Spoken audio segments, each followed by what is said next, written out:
Então, pessoal, hoje a ideia é a gente continuar um pouquinho com os circuitos lógicos combinacionais. Na próxima aula a gente já vai ver os circuitos lógicos sequenciais. Então, já vai mudar um pouquinho o paradigma. Então, essa aqui é meio que a finalização dos combinacionais. E como eu tinha comentado, né, normalmente essas expressões que a gente vai usar em circuitos lógicos combinacionais, eles são... A gente sempre vai querer chegar numa soma de produtos, o que ele chama SOP, ou no produtos da soma. Normalmente é soma de produtos. Tá? A gente vai ver, vocês vão ver depois ali, bem no finalzinho da aula, mostra um pouquinho de dispositivos lógicos programáveis. Vocês vão ver por que soma de produtos faz sentido. Então, aqui ele até coloca alguns exemplos, né, de expressão que é a soma de produtos. Então, como o nome diz, a gente vai ter a soma de produtos. Então, A AND B AND C, soma, né, o OR, com A barrado, AND B, AND C barrado. Então, notem que são sempre os termos entre si, eles são sempre produtos, e eu faço a soma desses produtos. É como se eu tivesse ANDs e no final tem uma OR. Tá? Mas eu também posso fazer o produto das somas, onde que a gente vai ter os termos agrupados inicialmente em somas, e depois uma AND ligando todos eles. Mas o mais comum mesmo é nesse formato de soma de produtos. Tá? E daí vendo um pouquinho da questão de simplificação, né? Vocês viram na aula anterior que a gente estava fazendo a redução algébrica mesmo, né? Usando aqueles teoremas booleanos para conseguir fazer simplificação de um circuito lógico, a fim de, por exemplo, reduzir o número de portas lógicas que vão ser utilizadas, né?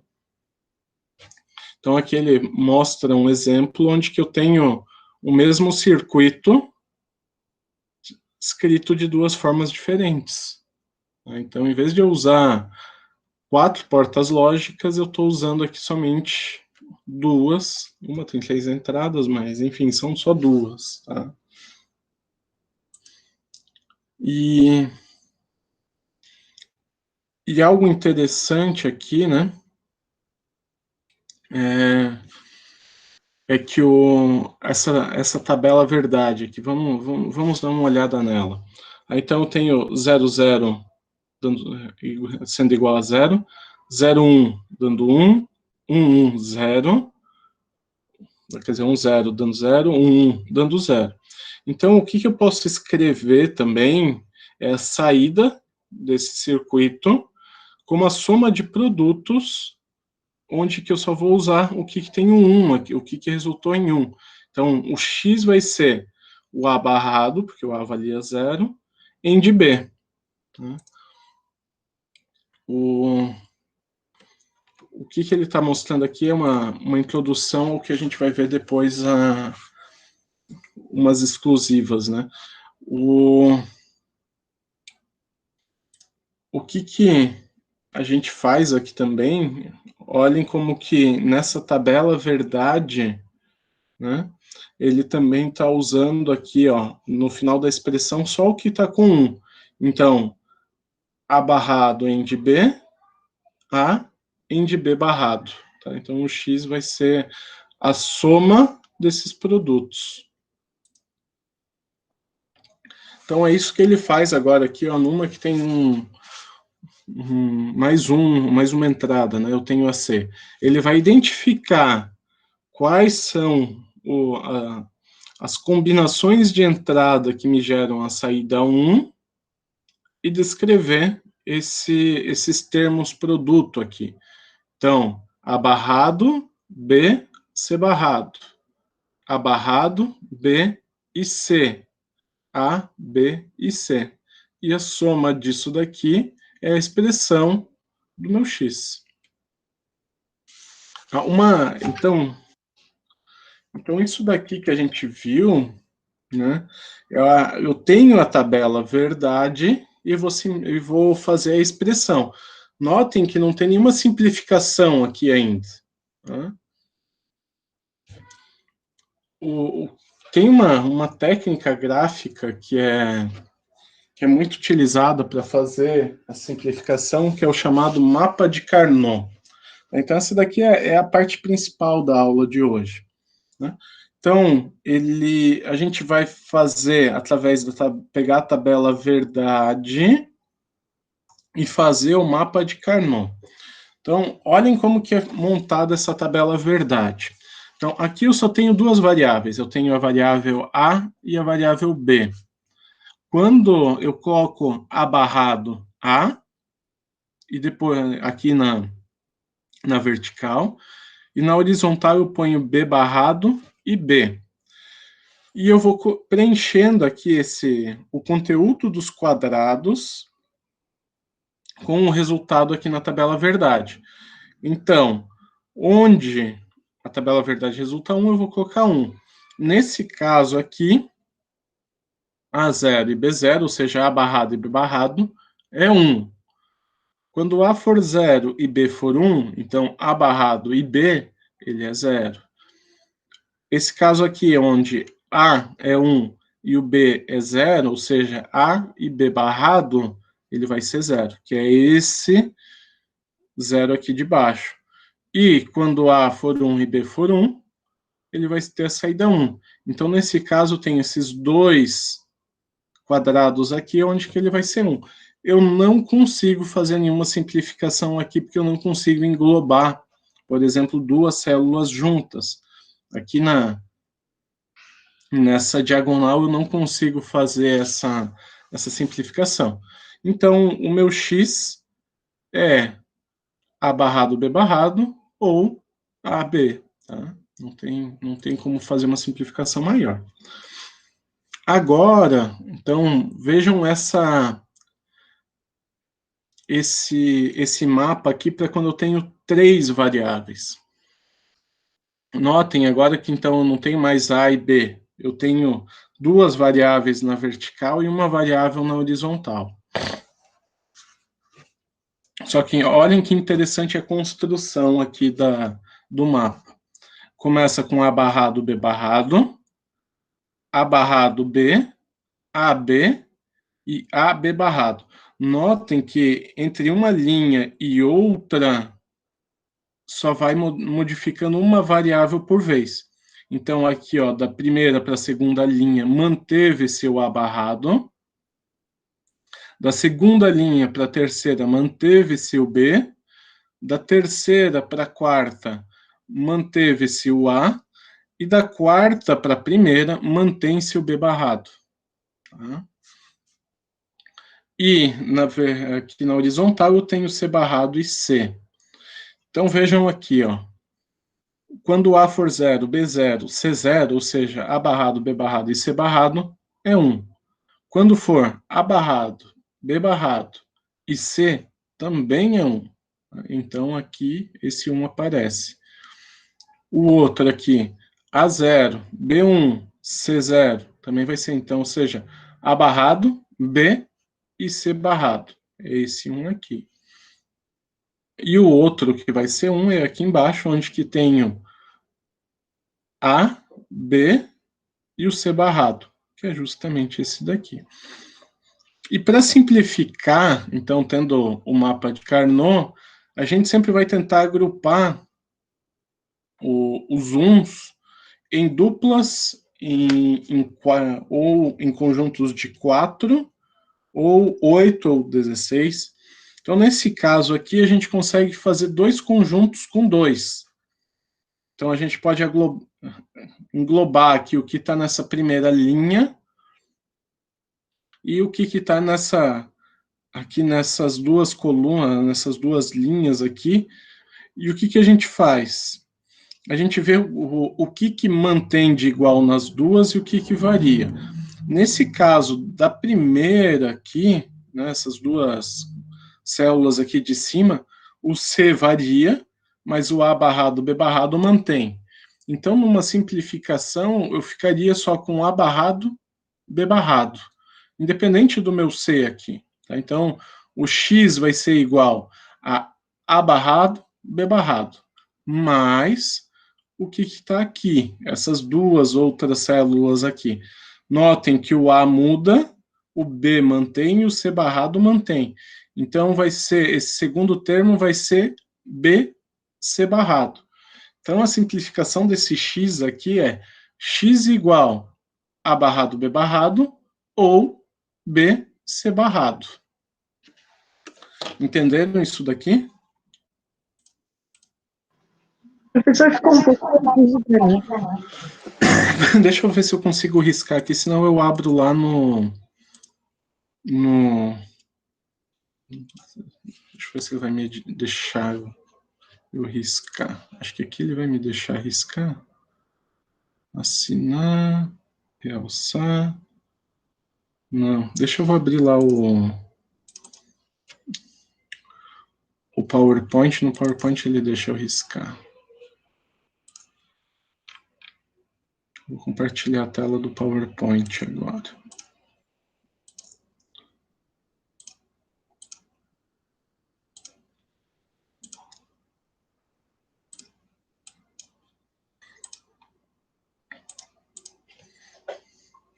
Tá, então, essa daqui, deixa eu ver se fazer a apresentação.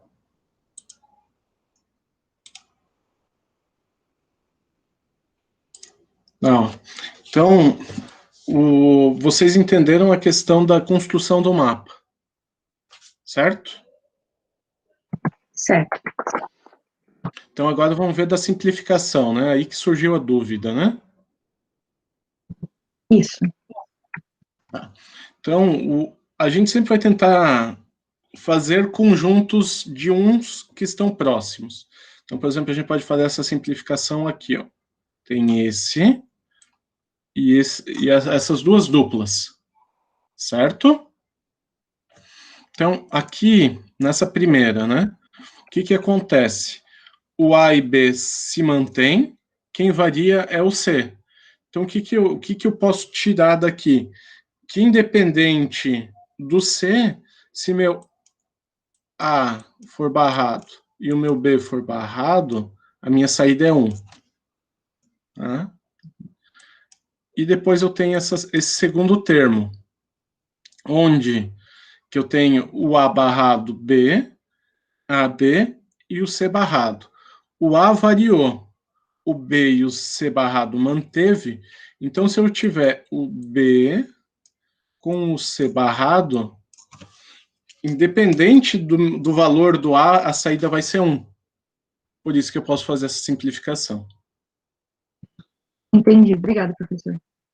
Notem aqui, ó, que... Deixa eu tirar só esse daqui, ó. O que eu poderia, por exemplo, englobar esse daqui, né? Só que esses dois aqui ficariam sozinhos. Não é a melhor forma de simplificar, mas seria uma simplificação também. O que aconteceria se eu tivesse feito esse caso aqui, ó? Eu estaria nessa dupla aqui, né? O A barrado, C barrado, com o B variando. Então, nesse caso, eu teria A barrado, C barrado, e mais esses dois outros termos aqui, dos dois que estão sozinhos. Do A, do B e do C barrado, mais o A, B e C, sendo que o A e o B são barrados. Não é o ideal essa simplificação, mas poderia ser feito assim também. Tá? Porque eu posso agrupar esses dois aqui. Mas sempre o ideal é tentar agrupar o maior número deles em duplas. Tá? Então, aqui tem um outro exemplo, ó, de um outro mapa. Notem agora que eu tenho 4 variáveis. Então, eu mantive aquela construção aqui na vertical, A barrado, B barrado, A barrado, B, A, B, A e B barrado. E depois eu fiz algo semelhante aqui na horizontal. C barrado, D barrado, C barrado, D, C e D, C e D barrado. Sempre notando, ó, se eu for saltar dessa última para a primeira, é só uma modificação. Tá? Então, nesse caso aqui, ó, eu tenho 4 quatro combinações que resultam em 1, onde que é A barrado, B barrado, C barrado e daí o D. Então, essa daqui, A barrado, B barrado, C e D. Então, é esse ponto aqui. Deixa eu pegar, achar aqui. Então, foi esse 1 aqui, esse primeiro termo. O segundo, A barrado B, então essa linha aqui, C barrado D. Então, é esse aqui que é o segundo. O terceiro aqui, AB, C barrado D, AB, C barrado D. E aqui, então, eu tenho AB, CD. AB e o CD, então é esse 1 aqui. Então, aqui, como que eu posso agrupar eles? Fazer duas duplas de volta, né? Eu tenho essa dupla aqui e essa dupla aqui. De novo, né? Vamos ver o que varia aqui e o que mantém, né? A barrado mantém, o C e o D mantém, quem varia é o B. Então, essa primeira dupla simplificação é A barrado C e D. Daí a segunda dupla aqui, a B manteve, o D manteve, quem mudou foi o C. Então vai ser A, B e o D. Tá? Então, nesse caso, a simplificação fica esses dois termos e o que é? Deixa eu só ver se vai ter mais algum exemplo ou não tem. Então, eu quero só mostrar como que poderia ser uns outros conjuntos, né? A gente viu que até agora eles bem comportados, tá? Mas vamos imaginar, aqui, ó, esquece essa por enquanto. Eu só vou colocar mais alguns aqui na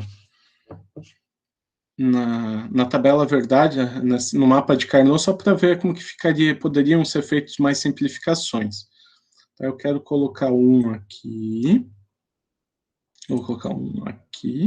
Vamos ver se aqui ficou ruim.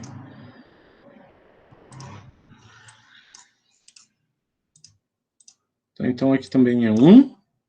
Vamos imaginar que aqui também é 1. E vamos ver mais um aqui. Pode ser esse aqui. Então, eu só coloquei mais uns aqui, só para não bate mais a tabela verdade que está aqui à esquerda, mas só para mostrar como que a gente poderia simplificar o mapa de Carnot também. Notem que agora ele tem bem mais uns, né? O primeiro passo aqui é identificar onde que a gente conseguiria juntar com 4 deles, né? Então, nesse caso, eu posso juntar esses 4 aqui, ou até se eu quisesse, eu poderia juntar esses 4 aqui também. Depois a gente vê onde que tem duplas, né? Eu posso fazer essa dupla aqui, mas eu posso fazer essa dupla aqui também. Vocês viram como que eu peguei esse 1 que está aqui e juntei com esse 1 aqui, tá? Posso, por exemplo, como eu tinha mostrado aqui, ó, inicialmente a gente pegou esses 4 que estão aqui no meio, né? Então, se eu fizer isso, né, peguei esses 4 que estavam, tinha aqui, aqui e aqui. Peguei esses 4 que estão aqui no meio, sobrou esse 1 aqui, né? Eu posso juntar ele com esse aqui de baixo. E posso juntar esses dois aqui. E finalizou daí todos que tem no meu mapa, tá? Então, como que ficaria a simplificação desse conjunto aqui? Primeiro, eu vou começar com esse que tem 4 juntos. Então, nesse aqui, como que fica? O A está variando, o B manteve. O C está variando, o D manteve. Então, esse primeiro aqui com 4, ele vai simplificar só para BD. E depois esses que usam dos cantos, ó, o AB barrado mantém. O C barrado, aqui está C barrado, aqui está só C. Então, o D barrado que manteve.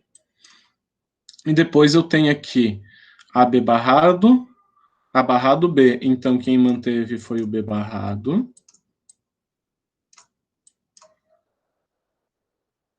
E o que manteve também foi o C barrado D. Então, essa daqui é uma possível simplificação desse mapa modificado.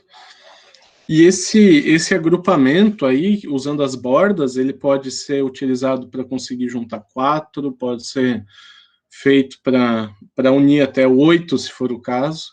A gente sempre tenta unir ele num número maior, que ele vai causar uma redução maior, né?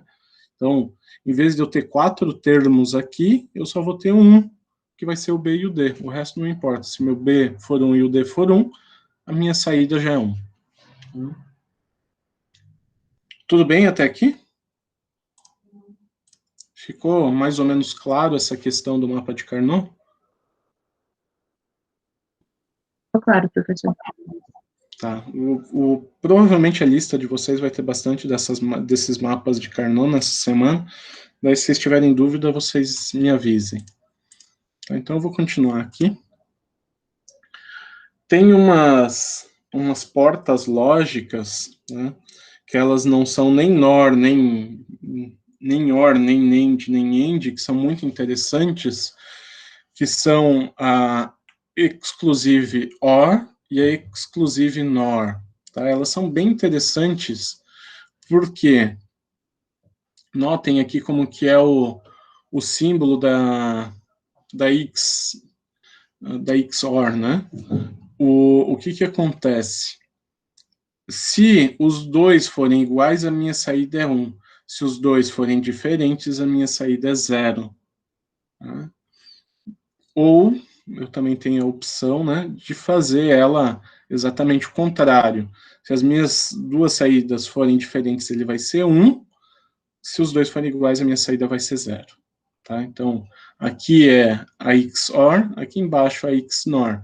Então, tem vários tipos de circuitos, né? Principalmente a gente vai ver ali depois paridade e alguns circuitos aritméticos que isso pode ser interessante. A gente quer saber se as entradas são iguais ou são diferentes. Né? Então, o que ele coloca até, né, é um gerador de paridade ou então um verificador de paridade. Tá? Ele consegue fazer. Então, aqui ele vai ver se eles são iguais e depois são realmente iguais mesmo, todo mundo igual, para fazer a paridade, e depois ele desfaz esse cálculo aqui para fazer a verificação da paridade. Então, ele é bem interessante nessa questão de paridade, de soma, bem interessante ali mesmo. Aqui ele tem um exemplo de um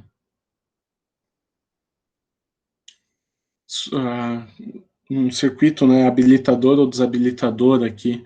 Então, nesses 4 exemplos aqui, eu posso ter um sinal de entrada A sob o controle de um nível lógico num controle B. Então, por exemplo, aqui eu tenho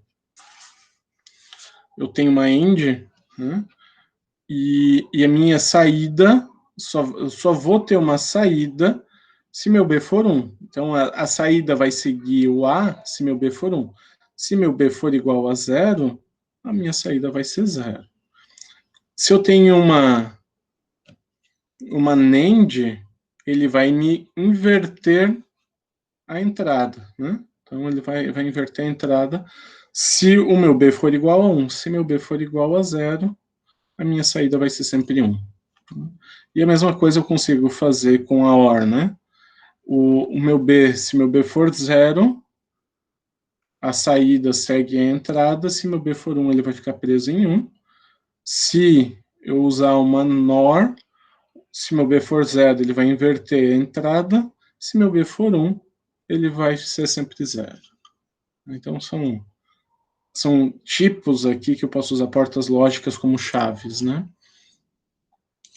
E eu gosto do livro do Totti, que ele sempre mescla um pouco, então, de conteúdo básico, né, como a questão das portas lógicas, com um pouquinho de tecnologia, né, que é essa questão que a gente vai ver agora, e ele também coloca sempre um pouquinho de dispositivos lógicos, que vocês vão ter mais para frente no curso, né, da mecatrônica, mas é interessante essa introdução que ele dá. Então, aqui ele fala um pouquinho da tecnologia de fabricação. Ele fala até em encapsulamento, né, que ele chama aqui o Dual Inline Package, que é o DIP. O DIP é aquele encapsulamento padrão que vocês devem conhecer, onde que o CI ele tem as perninhas do lado, né? Você consegue ver claramente como são as pernas e consegue colocar até esse tipo de dispositivo num protoboard, por exemplo. O interessante também foi essa evolução que ele coloca aqui, né? Então, complexidade do circuito, medido pelo número de portas lógicas equivalentes que eles conseguiam colocar dentro do chip, né? Então, a gente tem desde os primórdios aqui da eletrônica, onde tem menos de 12 portas lógicas dentro do chip, até mais de 1 milhão. E a gente fala agora, então, de fabricação, né, de processadores com bilhões de portas lógicas dentro dele. E é interessante aqui também, como eu disse, essa parte de tecnologia, ele já comenta de quais são as duas famílias lógicas mais importantes que a gente tem, que é a lógica transistor-transistor, tá? Que é a questão do TTL, onde que utiliza-se de transistores bipolares de junção. Vocês vão ver isso depois em eletrônica. E também ele fala aqui da família CMOS, né, que é ele é usa MOSFET, então por isso que tem esse MOS ali, e ele faz o complementar usando canal P e canal N. E qual que é a diferença aqui das duas, né?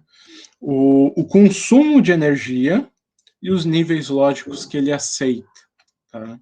Então, até tem a próximo slide vai mostrar isso daí, mas basicamente o que aconteceu é que o TTL cai em desuso para circuitos digitais. O TTL ainda pode ser utilizado principalmente numa parte analógica, mas ele caiu bastante desuso nessa parte de digital, e o CMOS dominou praticamente todo esse mercado aí.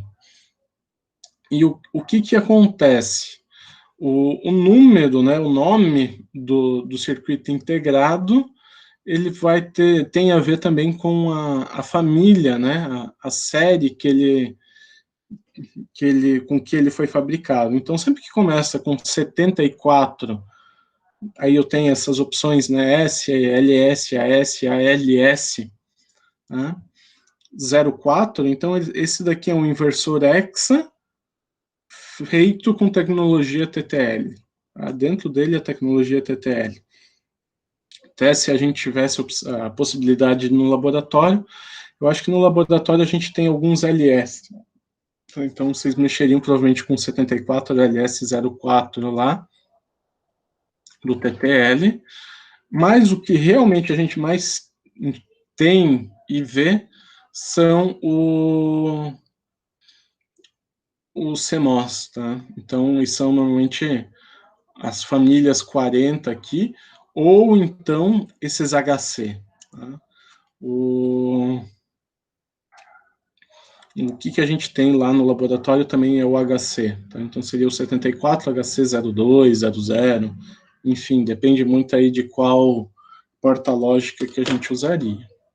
E o interessante é que ele faz o CMOS compatível com o TTL. Tá? E o que isso significa? Dependendo da família, e mesmo dentro da família ali, ele tem níveis lógicos. Então, por exemplo, no TTL, ele encara como nível lógico sinais que são entre 0 e 0,8 volts. E depois, como nível lógico alto, a partir de 2 volts até 5.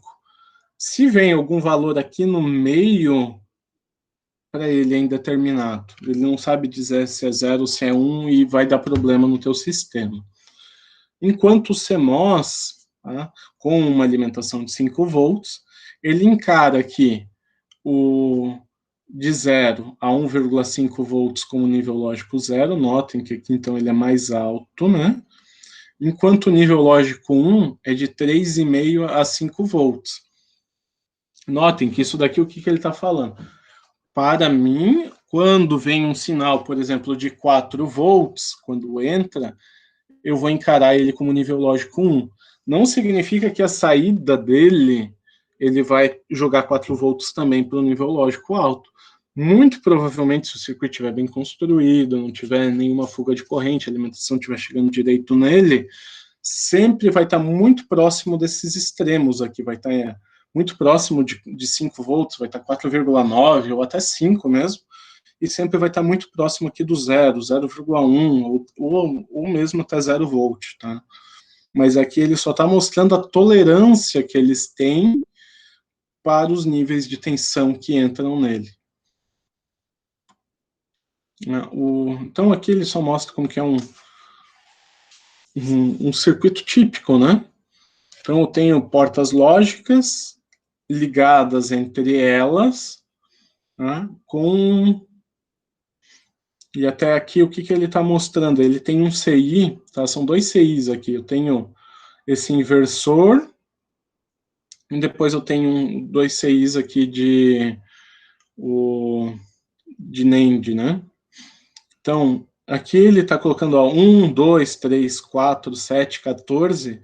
Isso daqui são os pinos do CI mesmo, do encapsulamento.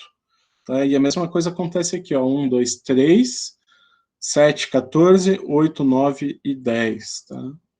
Isso daqui, se a gente tivesse acesso ao laboratório, vocês fariam isso no protoboard, provavelmente, para dar uma olhada.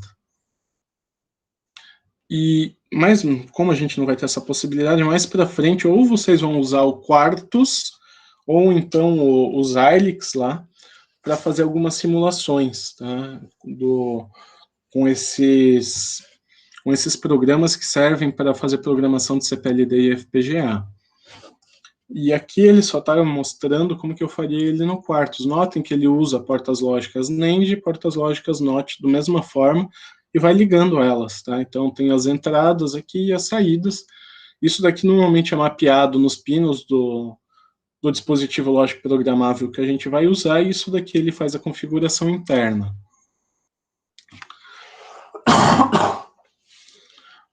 Aqui ele só mostra um pouquinho de como que ele tem essa ponta de prova lógica, mas a gente não tem no laboratório, a gente usaria o osciloscópio mesmo, tá? E aqui um pouquinho das falhas que podem existir, né? Mas essas falhas aqui, embora ele até se preocupe bastante em mostrar, elas são bem difíceis de acontecer, tá? Então, basicamente, o que ele só está mostrando aqui é se eu tenho curtos-circuitos internos com as entradas, eu posso ter um curto-circuito para alimentação positiva ou para alimentação comum aqui, que ele está fazendo com o GND. Posso ter isso com a saída também, tá? Mas essas aqui daí não afetam as entradas. Posso ter as entradas em curto também, tá? Mas isso não é tão interessante. O que eu queria ainda mostrar, e a gente vai terminar a aula de hoje com isso,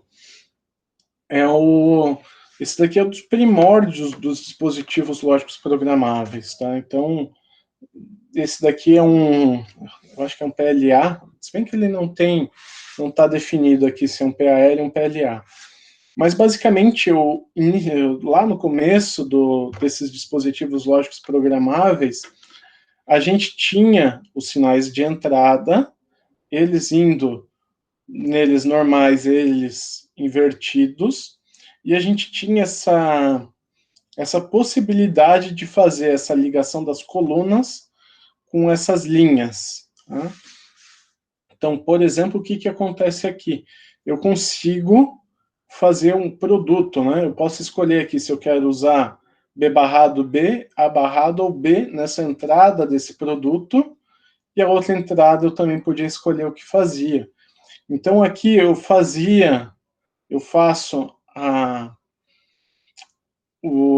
os produtos, e depois desse lado aqui, eu podia escolher o que ia para somas aqui embaixo. Então, eu fazia a saída ser uma soma desses produtos que eu podia escolher aqui, como que eu montava. Então, por isso que eu falei para vocês que, normalmente, quando a gente vai fazer a simplificação, a gente vai querer fazer a soma dos produtos. Né? Porque os dispositivos lógicos programáveis da primeira geração, a gente podia programar como a gente queria a soma de produtos. Né? E isso ainda acontece nas CPLDs, que são os circuitos lógicos programáveis complexos. Nas FPGAs, eles já são baseados na tabela verdade, já o paradigma é um pouquinho diferente, mas essa soma de produtos ainda é importante. Tá? Então, pessoal, o que tinha de conteúdo era isso. Alguém tem alguma dúvida?